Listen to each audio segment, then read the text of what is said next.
Okay. So, it's kind of in there, and saw there's a little more slop. Just add like a little O-ring, get 3 cents or whatever, because the motor does work, and what that O-ring may do is just to help it catch on this side. Now, when it spins, it's it has a little slack in it, just so it helps catch it better. Now we'll see. Turn it on.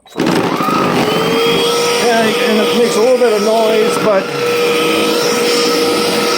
just has it so it slips. And you can see it kind of goes back and forth, but maybe need to experiment by maybe adding a little O-ring will help with things. But then now, look, you can see it works good. And the slippage is good because otherwise it will just disintegrate like the old unit and cause problems. But with that little plunger on keychain will help this continue to roll.